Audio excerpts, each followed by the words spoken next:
All right. Hello, ladies and gentlemen. We've had a very interesting week 5. I figured we take our time to say a little goodbye to the teams that didn't make it to the final weekend. I think it's only fair. And then we talk about the upcoming matchups and my personal predictions that I want to share with you. And let's get to it. If you wanted to get yourself personal coaching, you can find me now on Metafy. There should be a link below, either on Twitch or on YouTube. We'll kick that into full gear right after the LEC starts. So make sure to get in touch, and I hope to find ways for us to work together. Also, if you're interested in the cameo appearance, that's also something that's available. But enough of random advertising. Let's get into the nitty-gritty. In the loser bracket, in Group A, we had Fnatic versus Mad Lions. So ahead of this matchup, I said that this is something that it can't just go plain and simple either way, right? Either way, because I don't think that both of these teams found like a level of consistency that I would be necessarily happy with. Fnatic, I think that walking away from this season, the spring split rather, there could be a situation where if things played a little bit different, that they would be the team that is now in the top 4. It came down to the wire in 2 best-of-3 series that they lost, one against Astralis, one against Mad Lions. Obviously, the truth of the game is obviously very fair, and I don't want to claim that Fnatic deserved to win those. All I can say is that those series could have ended either way, right? Something that these 3 teams have in common, well, Fnatic and Mad Lions rather have in common, is that they're very disjointed in the way they fight. They look very not confident in the decision-making of their fight selection. I think it's very clear that there is a conflict of ideas, and in this series between Fnatic and Mad Lions, we saw many situations. I think the one that stood out the most, right, was in that game between Fnatic and Mad, where there was a situation where Xayah had incredible conditions, and she was walking out on the map. She just finished her 2nd core item, and for some reason Fnatic is fighting in Mad Lions as a jungle. And then Mad Lions, with this draft that is clearly inferior to the draft of Blue Side, they actually managed to secure a Nashor, and they had kind of odds to actually win the game. But then Mad Lions gave something right back to Fnatic in the same shape or form. Their AD was not around, and they kind of just gave up and took a fight that just wasn't necessary. And I'll just pull that up on the screen to make it easier, just so you guys can work with the visual as well. Game 2 Mad versus Fnatic. Game 2 Mad versus Fnatic. Let me just pull that up real quick. So we had the situation. I'm gonna find that moment where Xayah's 4-0. She's monster strong. The draft is looking gorgeous. You have Cannon into Renekton. You have a Xayah that is monster strong into this full short range composition. She's going to dagger them all away. And then we had the situation here where Xayah is basing. She's enjoying her life. And this is the moment where you're saying comms as Reckless, guys, if we fight around me, I'm going to be able to 1v9. And instead we had something that is completely different. Look at Xayah's location here on the minimap, and there's a fight that is being taken, right? And this is just plain old rushing. Blitzcrank and Maokai, these guys wanted to find the action, but this is a fight where if you're the one outranging, the enemy needs to be the one breaking into your position. And this is something that BDS does so well. I think they have a very, very clear awareness of which space is actually important in terms of their setups, while teams like Mad Lions and Fnatic are teams that tend to be very loose in their approach and very spontaneous, which can promote this idea of inconsistency, right? Kawhi is so crazy as you say that this is called running down, but there's layers to it, right? There's a lot of layers to it, and Xayah here is very disappointed that her team just threw away this massive lead that they built up. But then later down the line, this is something that Mad Lions gave back right to the enemy. Right? I'm gonna try to find that moment. I think it happens anytime soon. So this is very similar, right? It's like Fnatic is posturing on the right side of the map, Sylas is on mid, maybe in a situation where Karzi can E over the wall here and contest. They are kind of just face checking, and you see how disjointed everybody is here. Saya can connect through River because she has vision, and Fnatic find a favorable fight. And this was the back and forth that we saw the entire series, right? And this is not something that necessarily tells me that we have a high level game on our hands, right? It's just the same thing coming into the last game.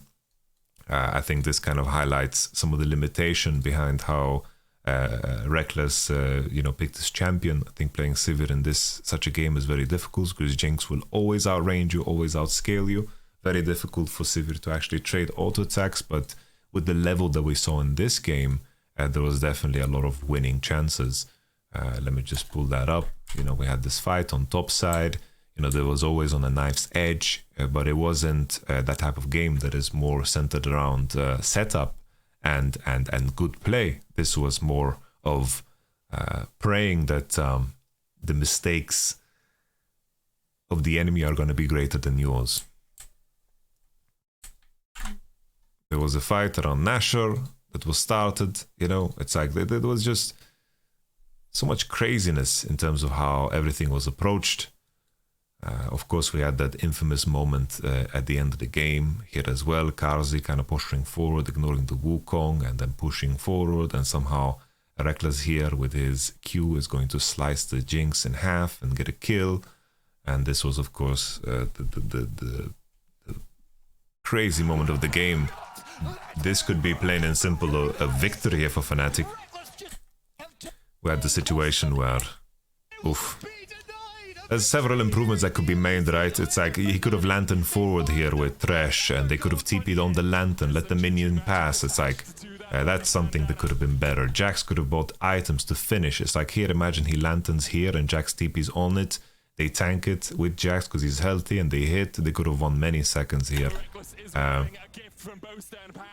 Reckless as well here. I think you should squeeze one auto in the window where the minions are coming. I think that could have made a difference. Here, I don't know why he's not hitting, like he's getting minion blocked by the Thresh Lantern, but he doesn't need to push it towards Hilly at all.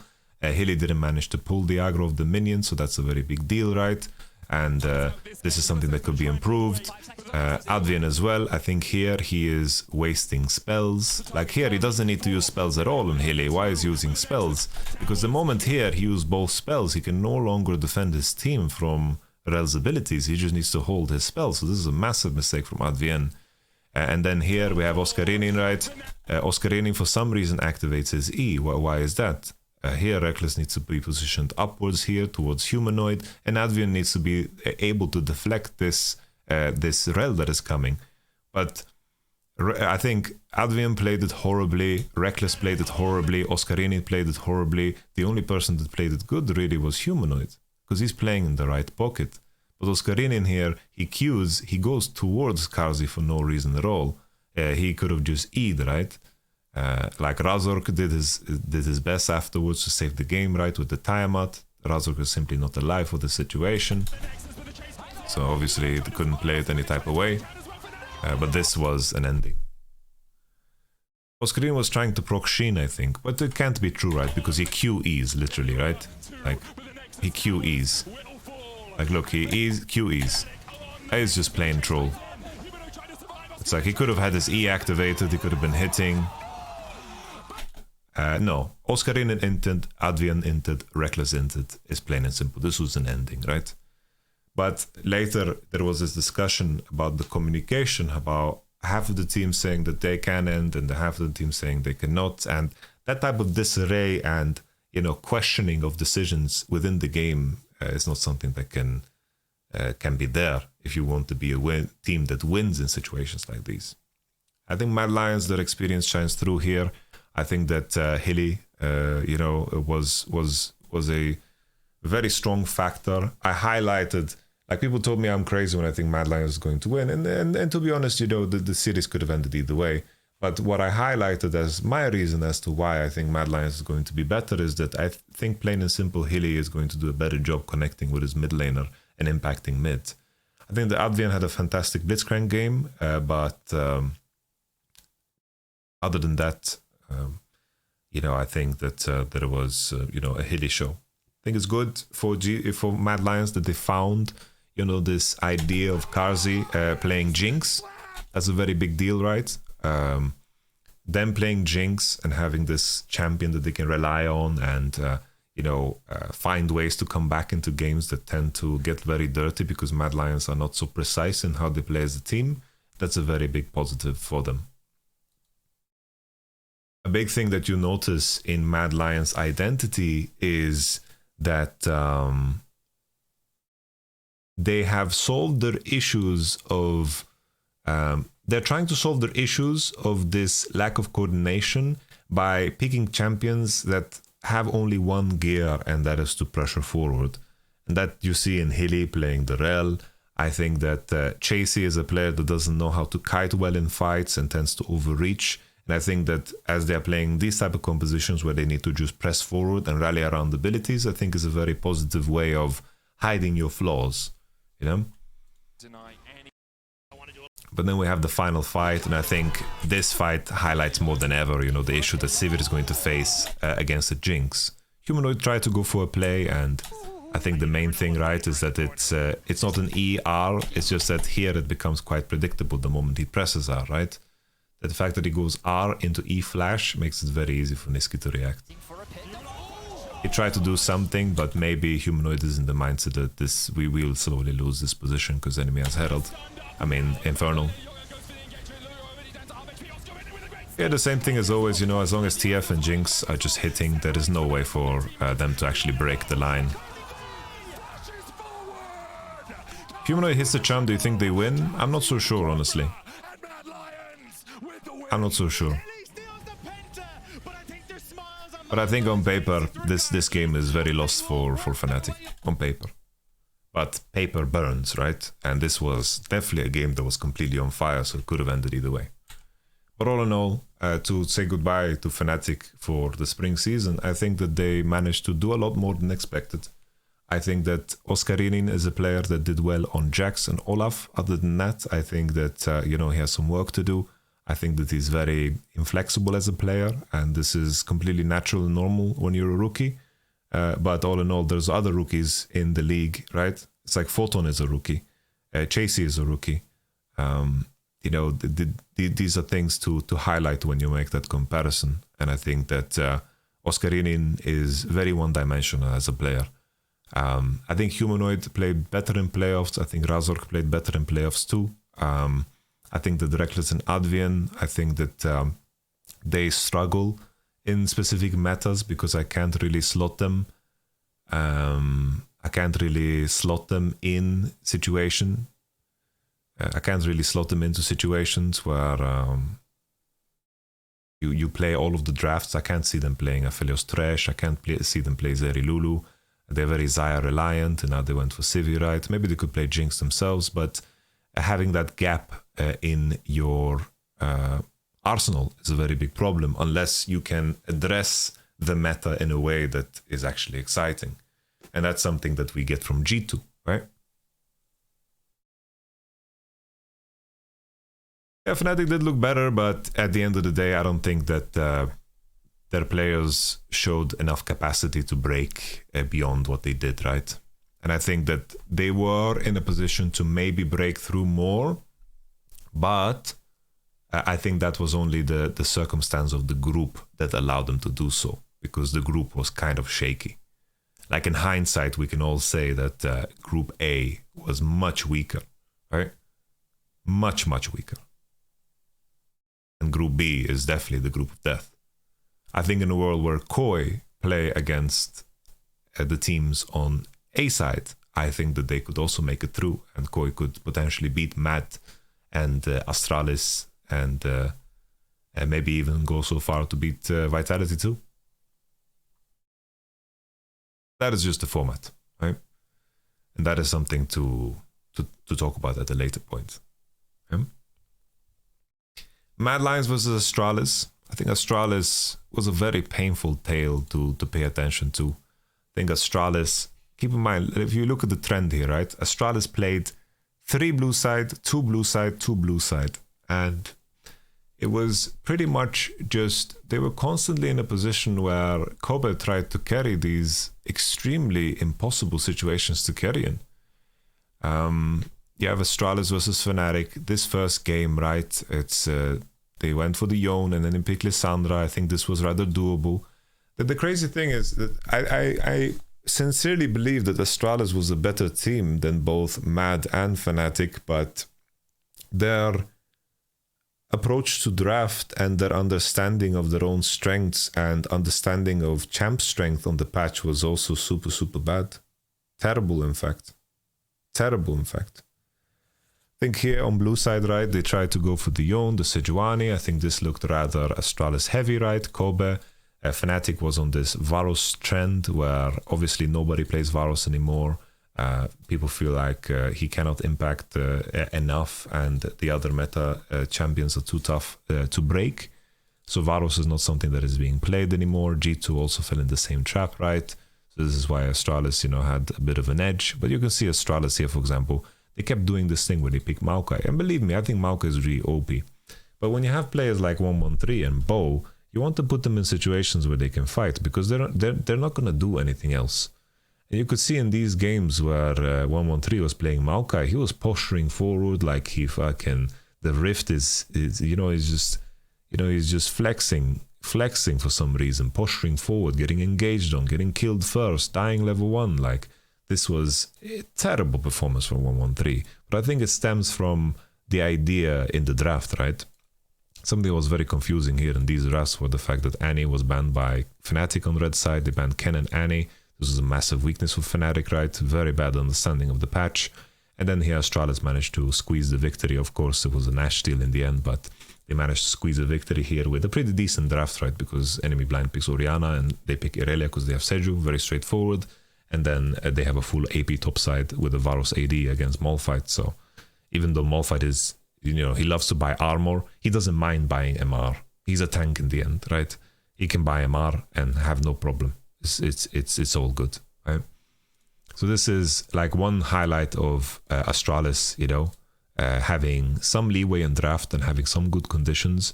But then you could see that continuation. It's like here, Annie was opened and Vitality just 1-2'd Annie, and then their answer was Sylas. And I think that's a very hard game to play already for Sylas. I wouldn't want to play that game at all as Sylas.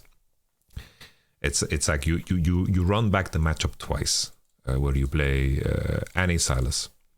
One time Vitality tried Draven. I don't think the Draven was the problem, it was just Vitality kind of fucked up a dive.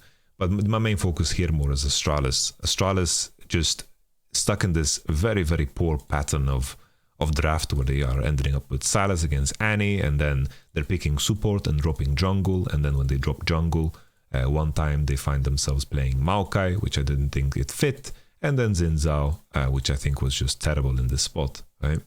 So I think Vitality had a very easy time preparing against Astralis, and that's sometimes the trend of teams that are very, different and unique in the regular split. It's much easier to prepare against them in BO3s, and Astralis brought no adaptation to the table that filled me with excitement. I think Annie obviously really OP on the patch and they didn't want to play it.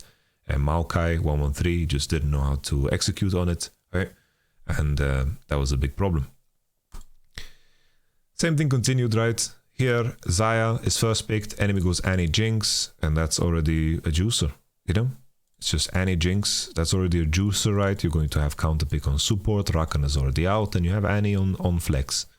And then the enemy goes Maokai and Nautilus blind obviously invites the Braum. And already in 1-1-3, I feel like it 1-1-3. In 1-2-3, it's already checkmate. You heavily outrange the enemy, you can deny the enemy engage, and in a situation where you try to break the enemy Braum, it'll be very difficult. They follow up with the Irelia Yone ban, and they have Annie blind mid then, and they pick Cassio. I think Cassio can lane into Annie, but at the end of the day, you're playing Cassio against Stronghold, Braum, Jinx, Annie. It's very hard to set up cases where you're going to montage that. It's like it might go so far that you might want to run cleanse on Cassio. But at least, leader pulled up a different champion. Here also it kind of looks so uninformed to want to pick K-Sante here into Trundle, but it could be specifically a denial into, of course, Chasey because he really likes it. But all in all, this is the situation you always see with Astralis, is that they always are in these very, very short-range compositions where Kobe needs to pull some kind of miracle to win. This is just so difficult. Everyone outranges you. There's so many threats on the enemy team. Very difficult to play. And then Astralis in the final game, first pick Maokai. They banned Annie finally after losing 3 games in a row against Annie. Rakan gets picked. Zeri, Nautilus picked into Rakan, which of course, once again, it's like you're in a situation where Zaya's out, you go for Zeri. Here, this is maybe a flaw that Astralis showed, that they aren't really that keen to play Jinx side themselves, because maybe you could go Jinx here and Thresh and be very happy. This is something that maybe is a flaw from the bottom side of Astralis, that they weren't willing to play this, but I don't know what the mindset particularly was.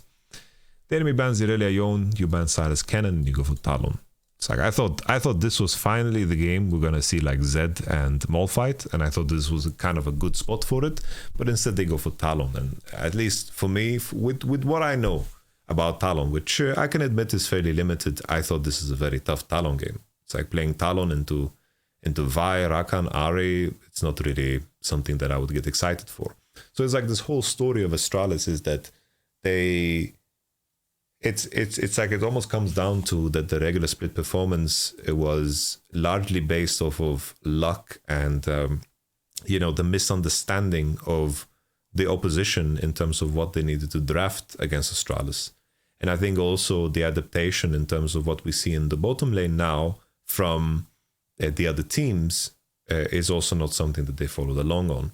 That's what makes BDS so great, right? It's like BDS have continued to adapt. They play all of the most important bot side champions. They've found ways to really, really reconfigure the mid meta and really, find champions that Nuke can be very impactful on, because this is something that mid lane struggles with right now, finding champions that you can actually find impact on, and just being able to play all of the junglers. I think that's essential.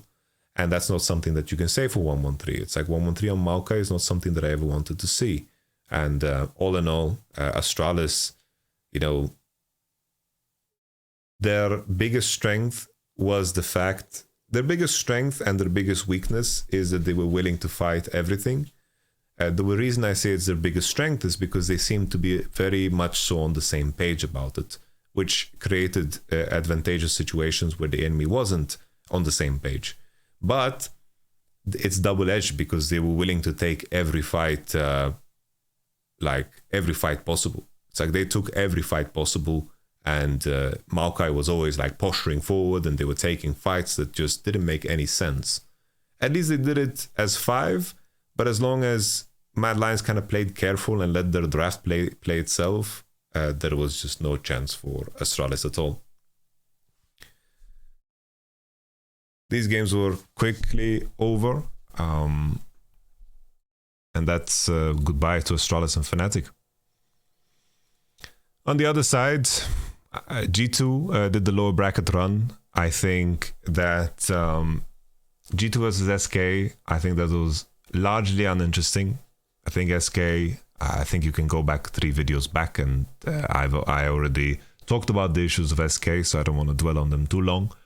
G2 versus Koi, I think the first game was rather interesting because I think it highlighted a lot of issues with the game that I feel exists right now.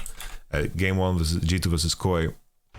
This is a very funny one because here, obviously Caps, he completely ran it down this game. That's also fair to highlight. It's like Caps has not had a good playoff so far, but I'm not worried about Caps. My man's going to wake up just in time like a sleeping dragon. I think he's going to be okay. In the end, it's like Caps is the European GOAT. So as long as that is true, we don't discredit Caps for having some in-series just yet. It's like he is the type of player to show up in the final weekends. But nevertheless, he entered this game, ran it down. This was a massive carry performance by Hansam and Mickey. I really like the Lucian and Nami. I feel like this is they are,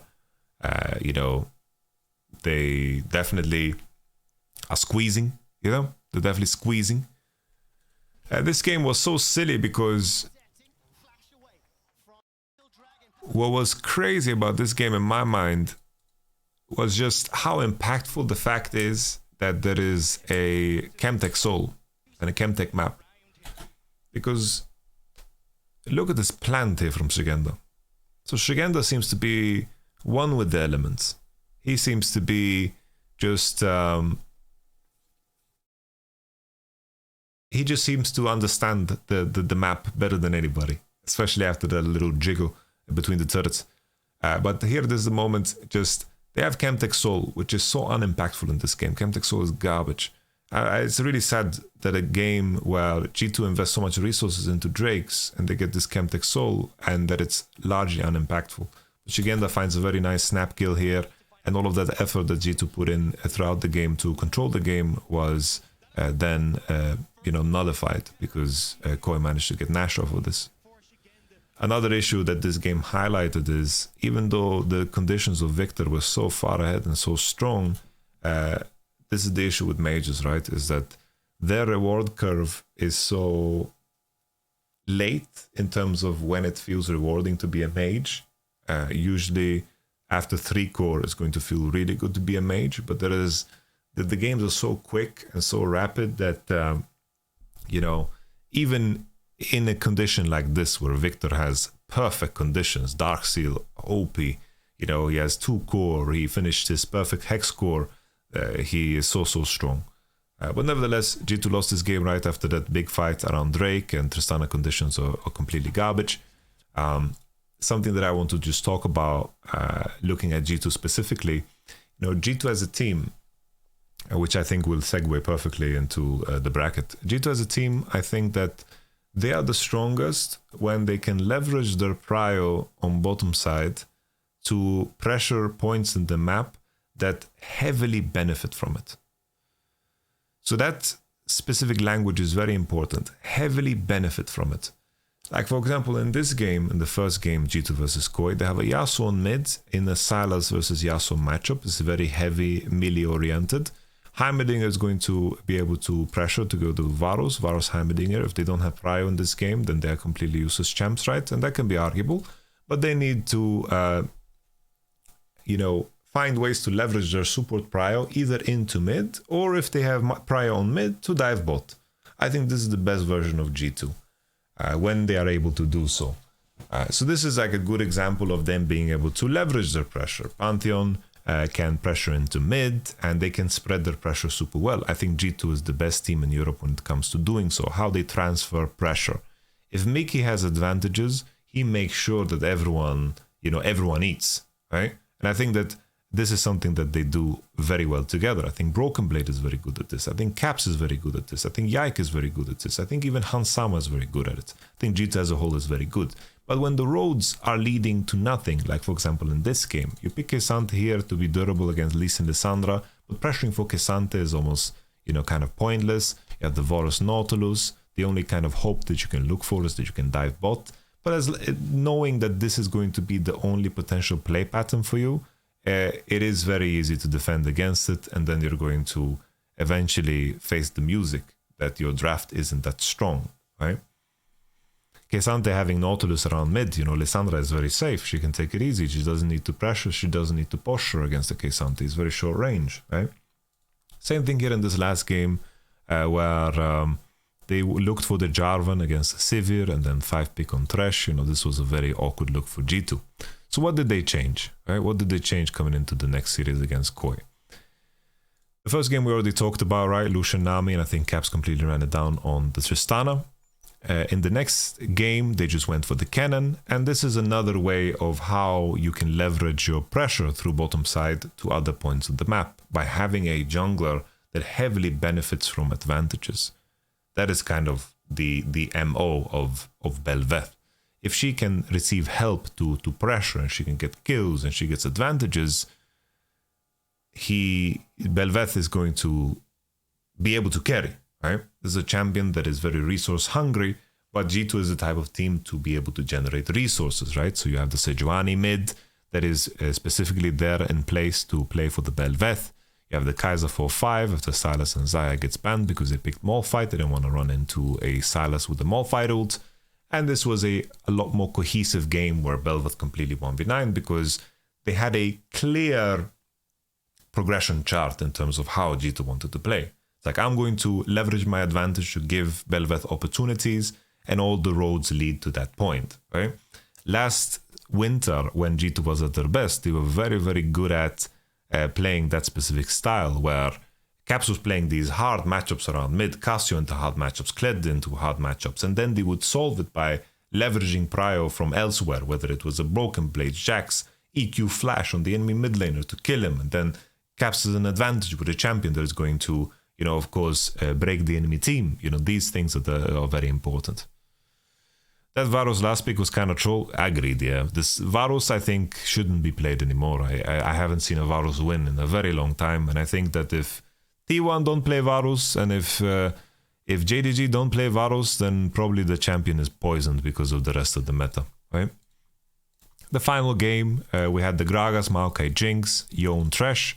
This was more of a standard look here for G2, with just bot lane being able to carry with a strong scaling lane. I still think G2's biggest strength is their bot lane, and my main concern for them was how do they adapt to the meta when Draven is out. The first weekend they did go after the Varus. The second weekend they did showcase the Nyla Senna. They showcased, of course, the Lucian Nami. They showcased also the Thresh and the Jinx. This was one of those moments again where Jace is first picked, and then G2 makes sure to deny the AP junglers they believe are strong, picking Gragas Maokai straight up. And then they can almost safely assume that this Jace is going top. And then here maybe you could argue that Jinx should have been picked, because Jinx just looks inherently really, really OP. So they went for the Sivir poison. Sivir is, of course, a comp classic. He likes to pick those in deciding games. But I think Jinx, Aphelios, Zeri, Lucian, these are the 4 ADs that just look so incredibly broken right now on the patch. So that leads me into the first matchup, right? It's like the first matchup of the day, which is Mad Lions versus G2. Mad Lions versus G2. I think Mad Lions versus G2, I think G2 is going to win this. The reason I say so is because I think that Mad Lions rely on very specific champions to find success. And I think that when you look at Mad and their games that they won, right? It's like the Jinx was picked in every single game. Jinx. It's like Jinx. Here Mad Lions played Zeri, okay.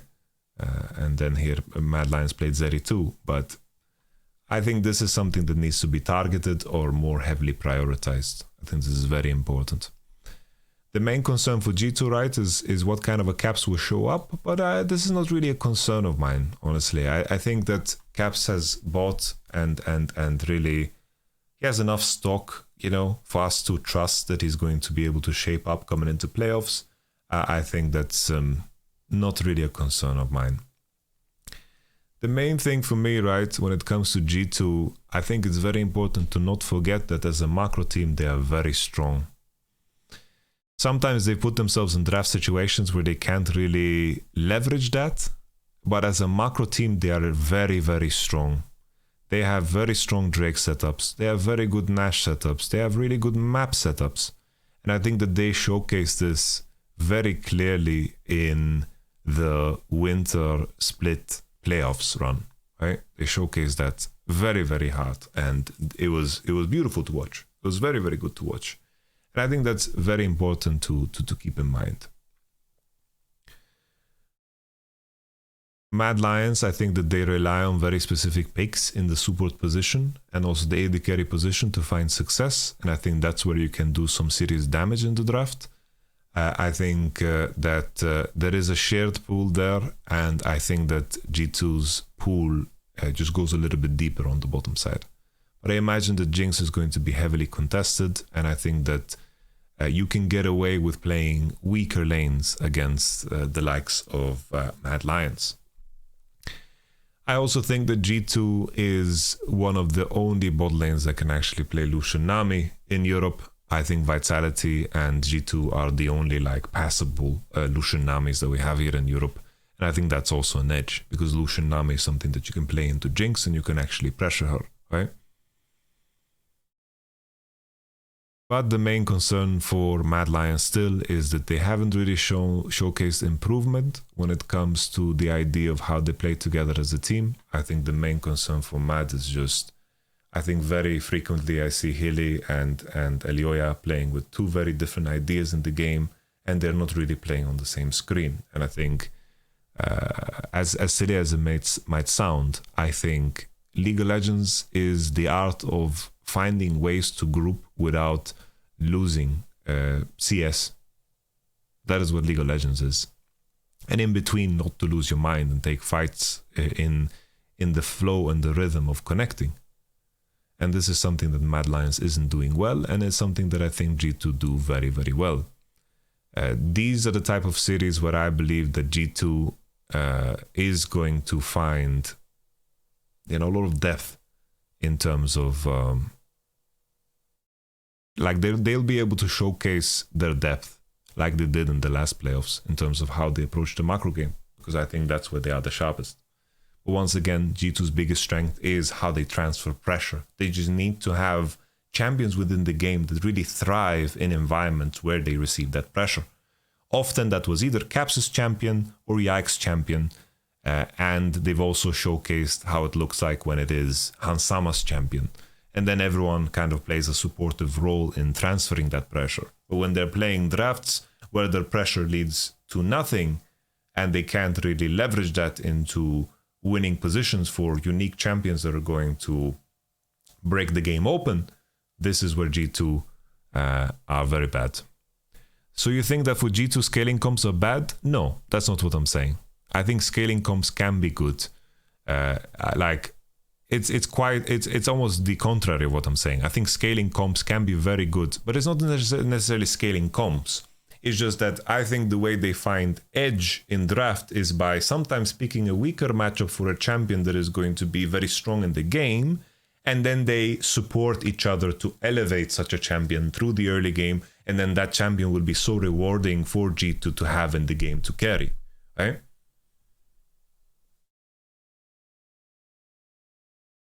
Just checking, but if Mad win this series, they lock MSI? No.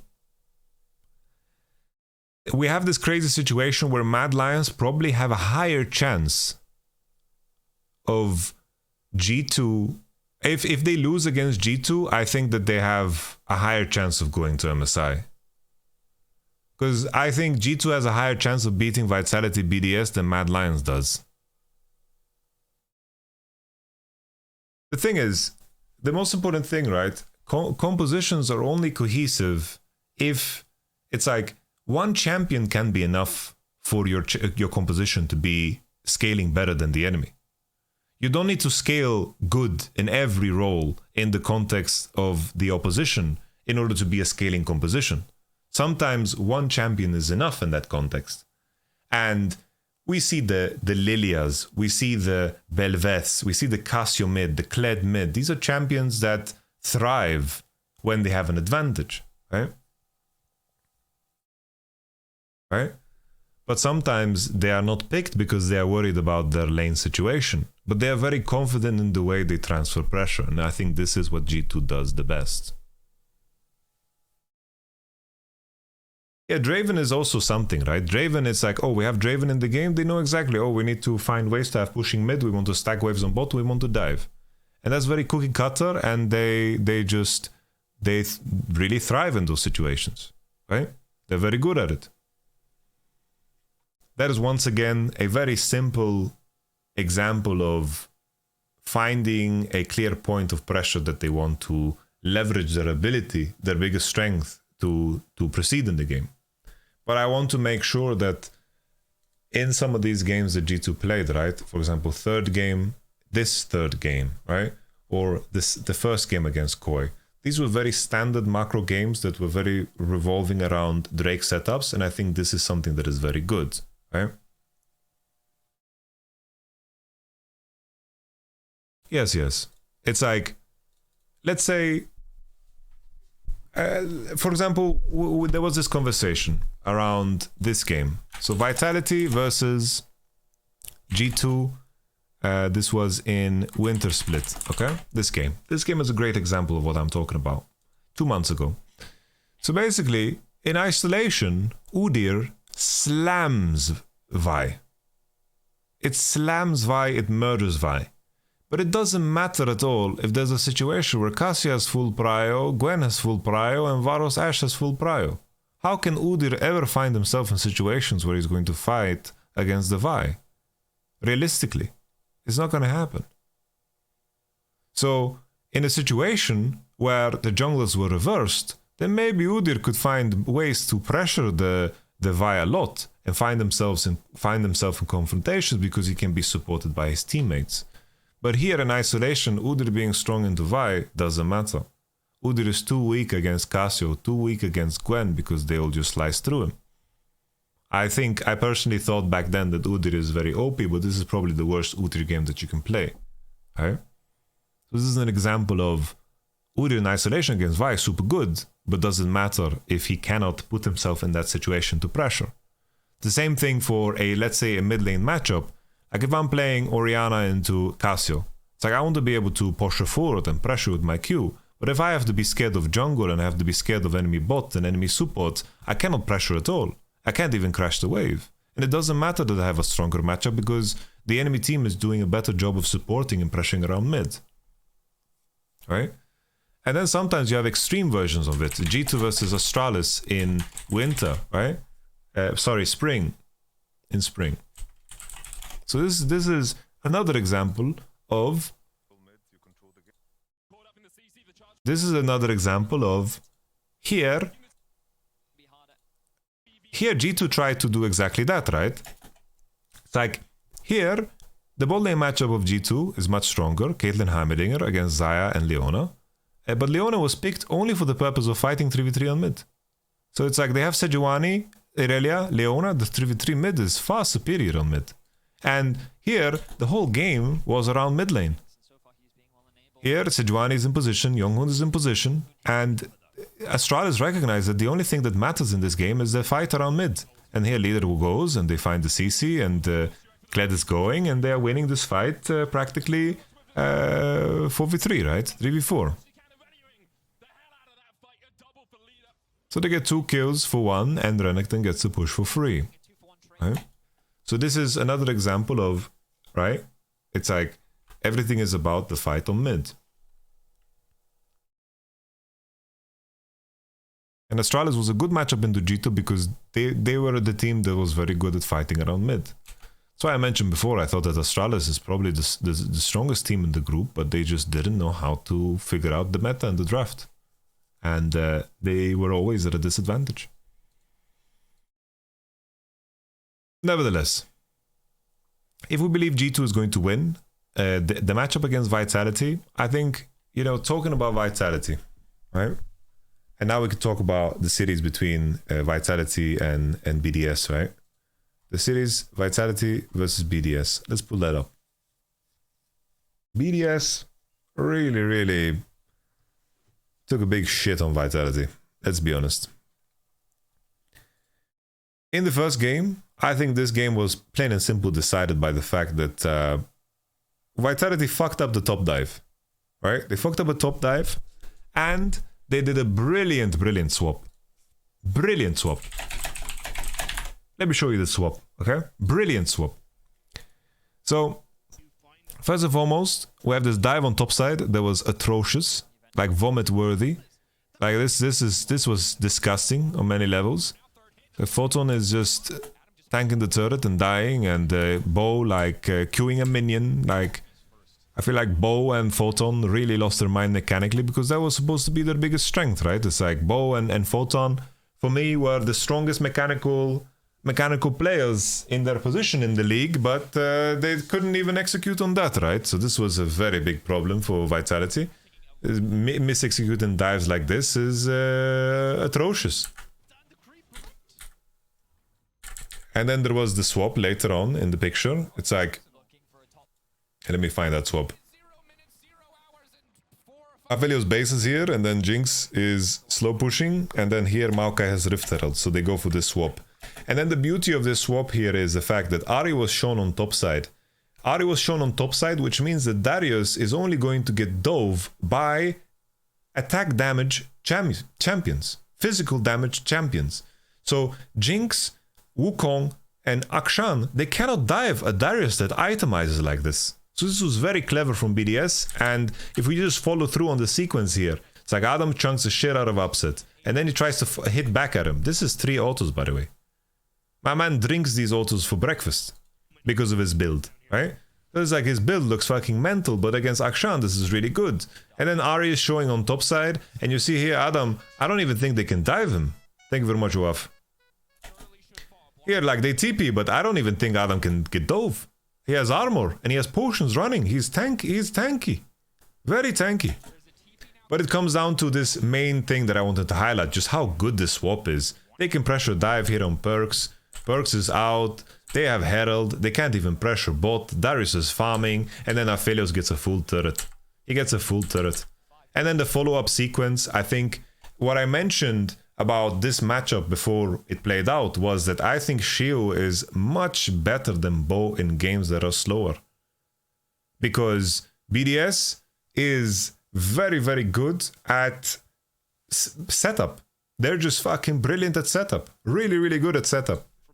But you see already the Aphelios gold advantage here that's been built up from this turret.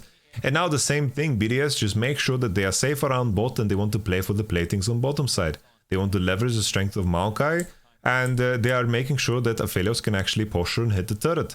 Here Adam abandons top, and he's just looking to play for this bottom side again, and they're once again just enjoying more and more platings. Here maybe they overreached. I think that they went too far here, right? I think the moment you know that the enemy is defending with jungle, I think you should cross into mid again and maintain the pressure. But this is just a minor detail, you know, because BDS are very clear in the identity of how they play. Right?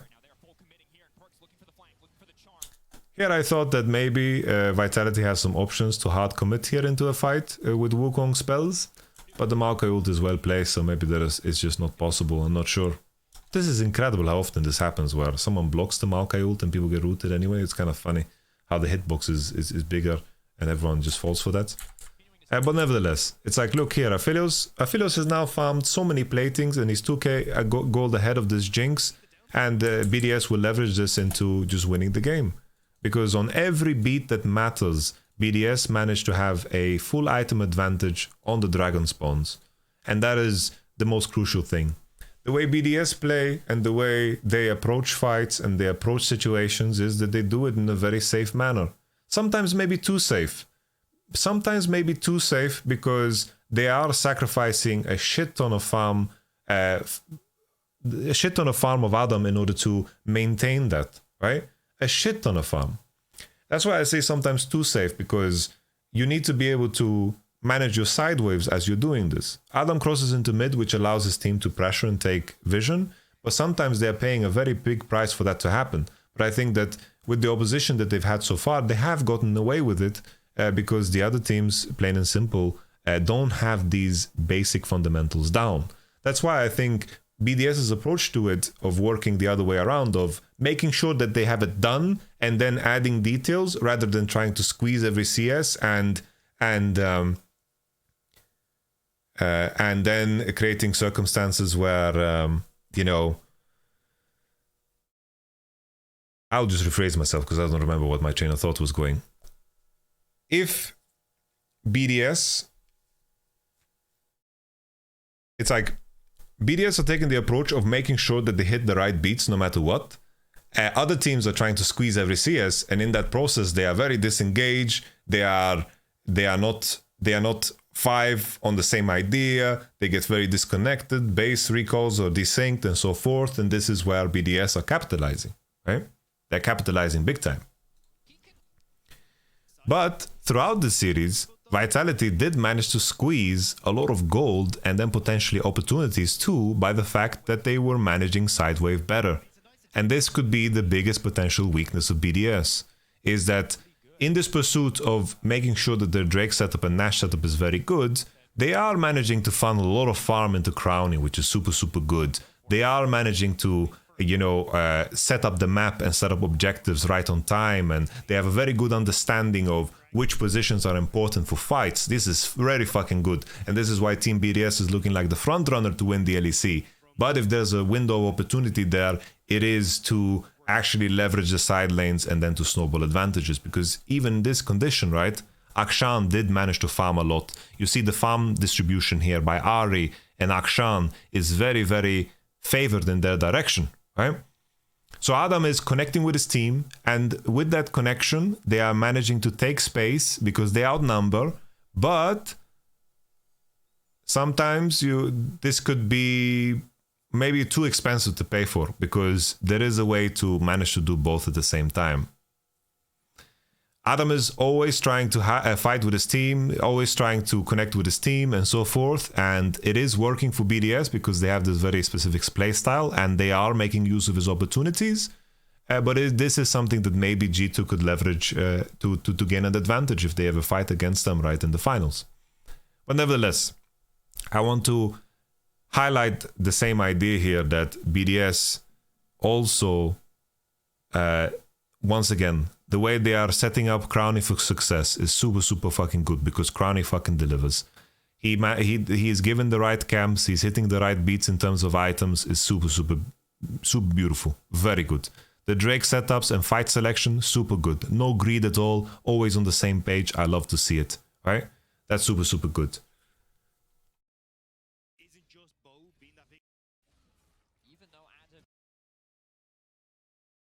And these are characteristics that are the most important. BDS are on the same page. This was a very crazy situation, right? We had the base race, and somehow in a situation where BDS are so much stronger, they actually gave the enemy odds to win the game. And I say it's crazy because on paper, BDS is so much stronger, but just because of how they've managed their bot wave, here, imagine a situation where they actually cancel... I don't know why it's not working. Imagine a situation where they cancel some recalls here and this plays out different. What the fuck is happening to my browser? Right? Just looking at the bot wave here.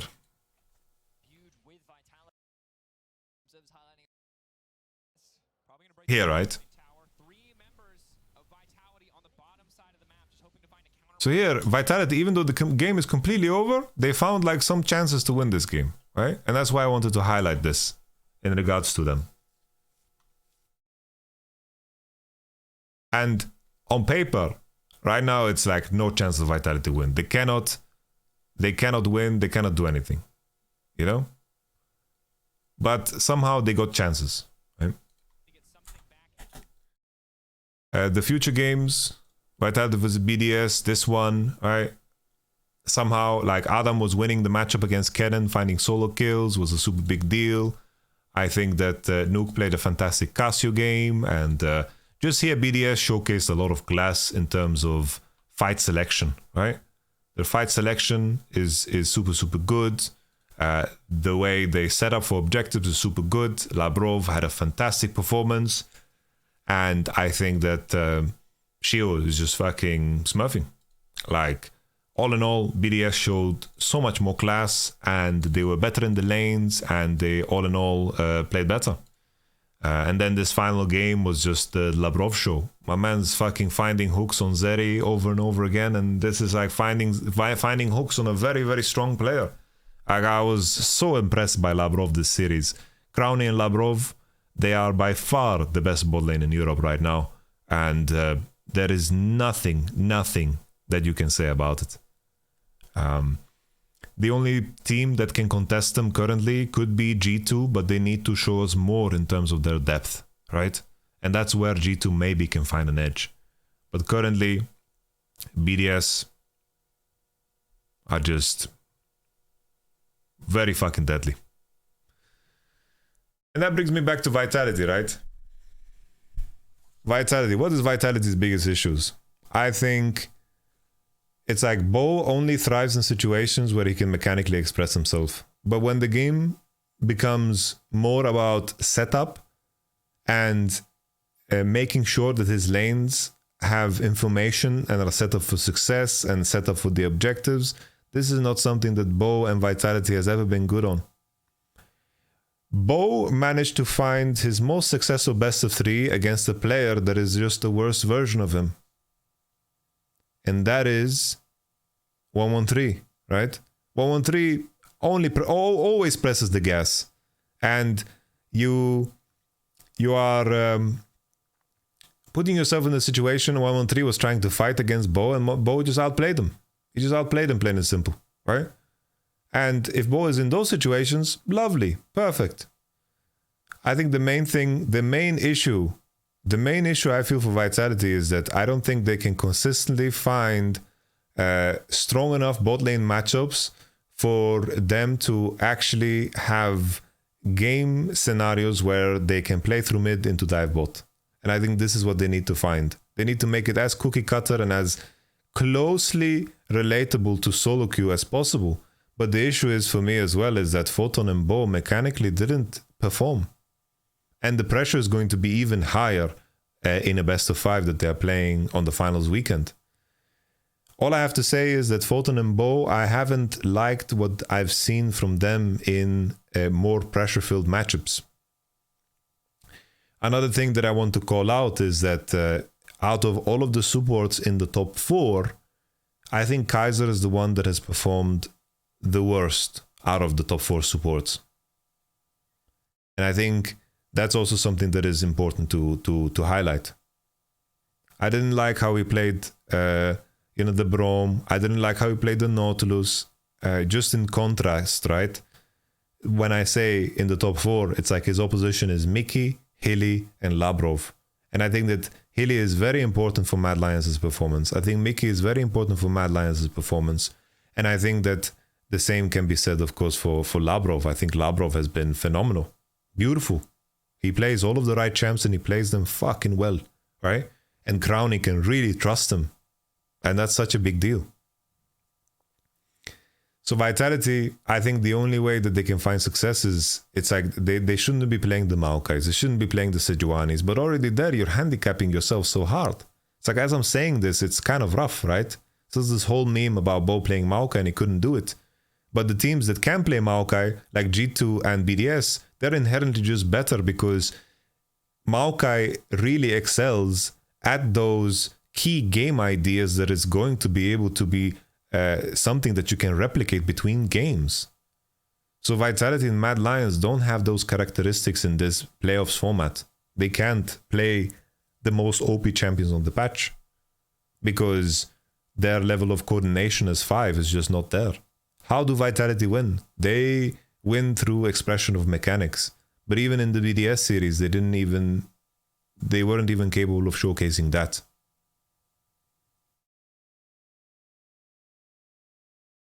I think Shio has showcased the highest level of jungling when it comes to the controlled games. I think Yike and Shio by far are the best performing junglers, and I think that if someone argued to me that Yike is the all-pro, I would understand, because he showcased a higher level of depth because he was playing the unique champions like Belveth, right? And that shows a higher level of depth. And he also played very good games on the Vi and so forth, right? But Sheo, when it comes to those controlled games of playing Maokai and Sejuani and how he's playing together with his team, really fucking good. I think it's extremely impressive. So the matchup Vitality against G2, I feel like I think Adam supplements the mechanical difference between him and Photon by a roaming instead of 1v1. Well, to be fair, this series, Adam slammed. He took a shit on Photon mechanically too. He solo killed them in the Cannon versus Sion matchup. He practically solo killed them, Darius versus Akshan matchup. Like, he was far better as a player. This was a terrible series by Photon standards, and Adam outperformed him. Not like, even in a world where my man's roaming and giving up CS, Photon just looked terrible.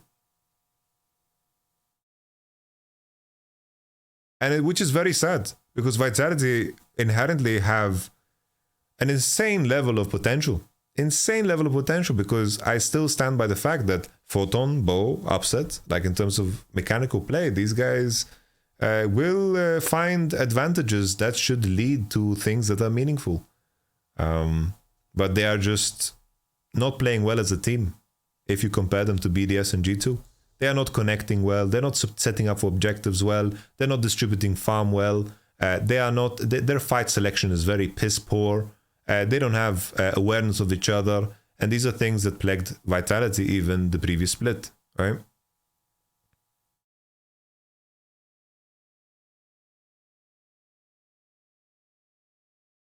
So Vitality versus G2, I think that G2 should be favored. I think G2 is going to make the whole bracket run because of the reasons that I've mentioned. I think that even if they have... They can stem bleeding. They can stem bleeding, right? I think G2 will beat Vitality. Even if there is some kind of bleeding, I think that G2's bot lane is better. I think that, the main question would be Caps' performance. But I think that G2 have a very good awareness of how they should connect with one another and how they solve hard lane states. And even in a situation where, G2 might have some lane disadvantages, maybe top or maybe around mid because of 2v2 or 1v1. I feel like G2 have a good enough awareness to mend those bleedings in the game. I think the main questions lie in what G2 is going to set up in terms of the draft. But I think that we saw a massive improvement from G2's side already in the week prior. And that leads us to the final. G2 versus BDS. Obviously, we are thinking really far ahead, and ideally, I would be able to talk about this matchup when I've seen 2 best of 5s of G2 coming into the finals against BDS. I think that BDS's position is just too favorable, right? Considering how the bracket works, the position is just so favorable. It is incredibly difficult to play back-to-back-to-back best of 5s. Very exhausting. And you're giving so much information, and BDS definitely look in form. It's like G2 would have to play Friday, Saturday, Sunday. That shit is tough, guys. That is very tough. If there's a way in, right, for G2, I think that they can compete with them in the early game. I think that shit is going to be super exciting. I think early game-wise, G2 can definitely compete. I think a main potential weakness is how much BDS bleed in terms of farm in order to create these setups that they really, really enjoy. I think that BDS's biggest strength as well on top of that is that when I think of the current patch, right, 13.6 that they're playing on, I think BDS does such a good job of playing all of the most OP champs. I think top lane is a little bit in a limbo, so it doesn't matter to me that much that we have this Darius enjoyer. Like, people have tried to pick counters into the Darius, but Darius is winning anyway, right? So at this point, just fucking ban Olaf and Darius for 5 and stop trying to pick shit into Darius. Like, it's just not working, right? So that's like it's just fucking working for itself. In terms of jungle, I think in terms of what Shio does, right? In the current state of the game, it's like we've had 5 junglers rotating over and over again, and that is Vi, Seju, Wukong, Maokai. They're playing with a very specific pacing, and they need to hit certain beats, and the only thing that you need to make sure when you're weaker than the opposition is to track the opposition, and Shio does this beautifully.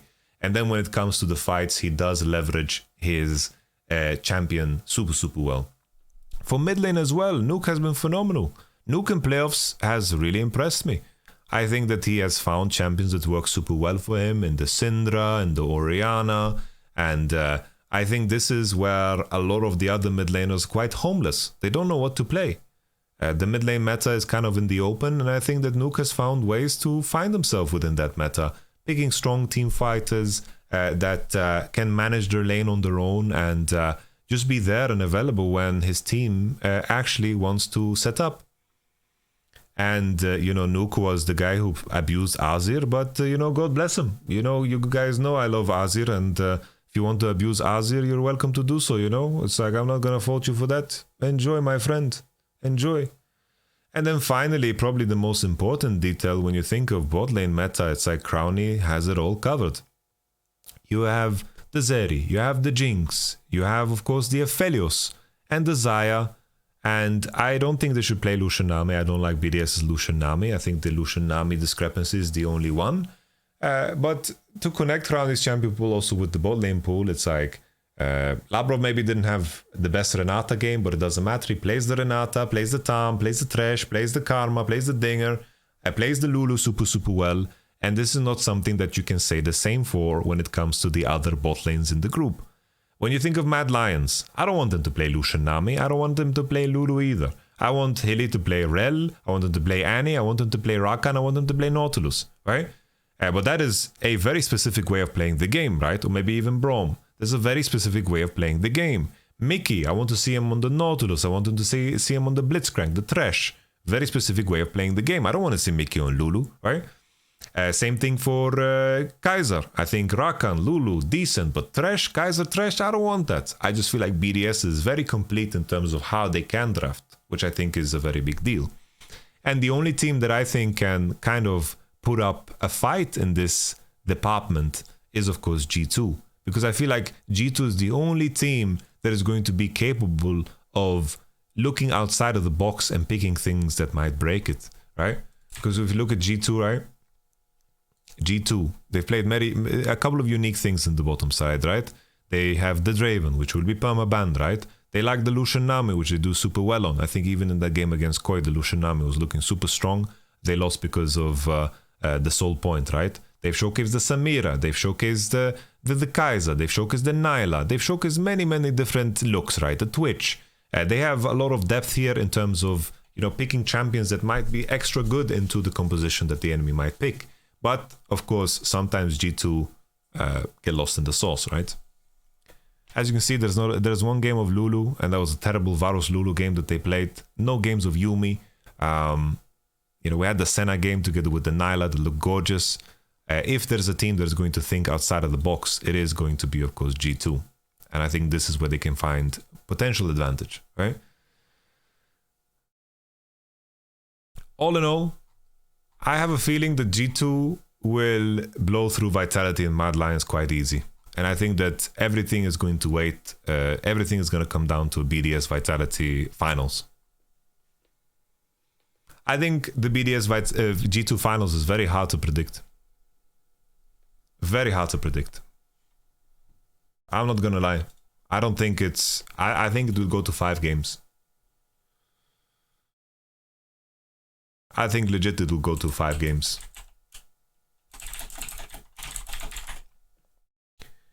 Finally, we always, you know, we cap these off with making these presentations, right? This was the situation from before, right? Let's reset this one. So S is pretty much #1 contender, right?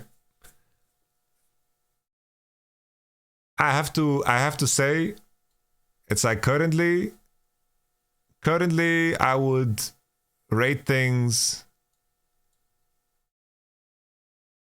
I would rate things like this currently.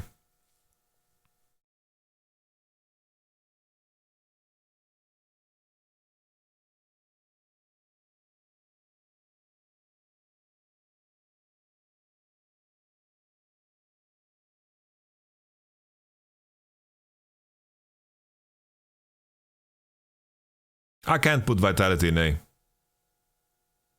I can't put Vitality in A. I've tried to see it from the positive side, but I don't think Vitality has a good chance against G2 or BDS. I just don't think so.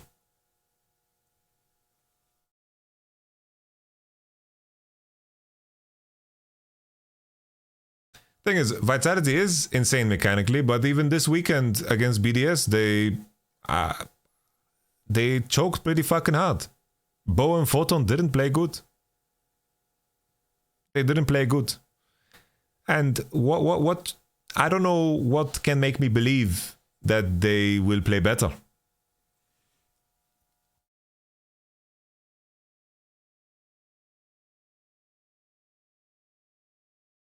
keep in mind, right? Keep in mind, it's like a lot of the Vitality stonks were purchased. They were purchased off of victories against pretty bad opposition, right? The Vitality stonks, let me pull that up. The Vitality stonks were gained through beating Mad Lions and then beating Astralis.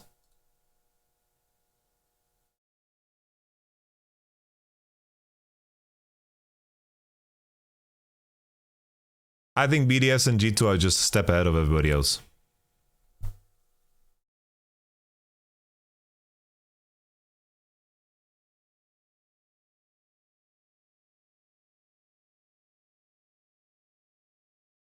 So, I summarize, guys. I think that we're going to have a G2 full bracket run.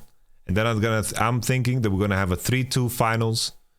And I am going to say that I think that it's a tough one to predict, guys. At this point, I can flip a coin.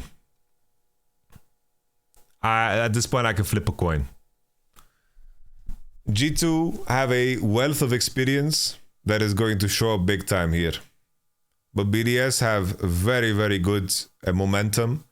And I have faith that on the current patch, they will be the stronger team.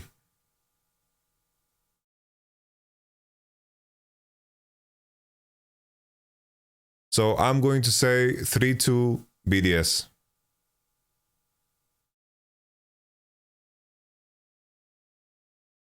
I'm going to say 3-2 BDS, guys.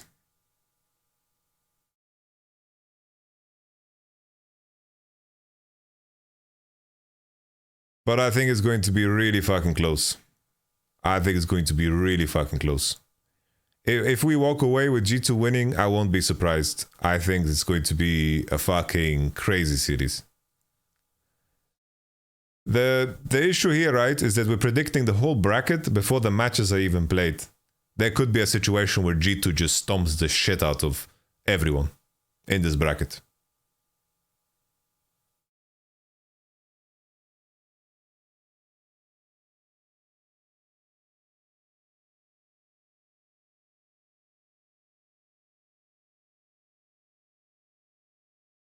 Is BDS or G2 better against the East stylistically?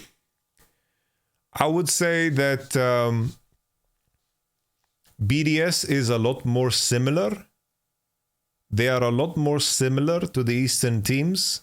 And I think that that is going to be a disadvantage on paper when it comes to beating them. Because to me, BDS looks like a team that is very inspired by the Eastern teams. With the caveat that Adam is a psychopath.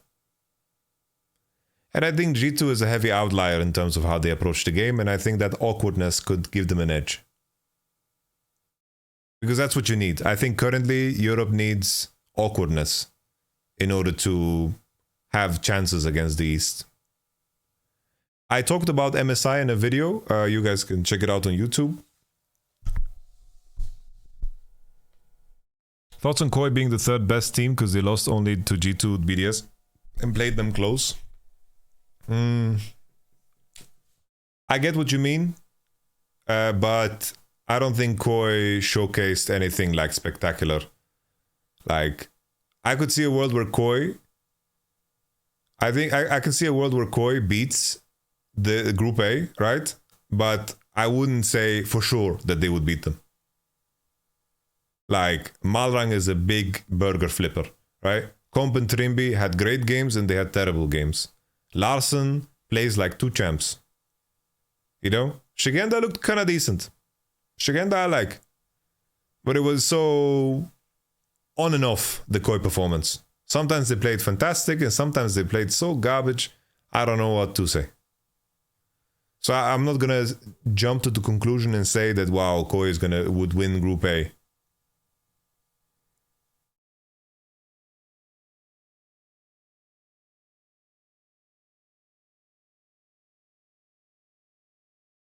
Okay, Ladies and gentlemen, I am going to be on the LEC this weekend, so I have to go pack because I have to take a train today already. My train leaves in 2 hours, so I have to pack my bag. I'll be on the LEC this weekend. A little secret to be spoiled there for you guys. I'll catch you guys on the Flippity Flop. It's going to be an exciting one. We're going to be working with some gorgeous people. We are going to do, of course, the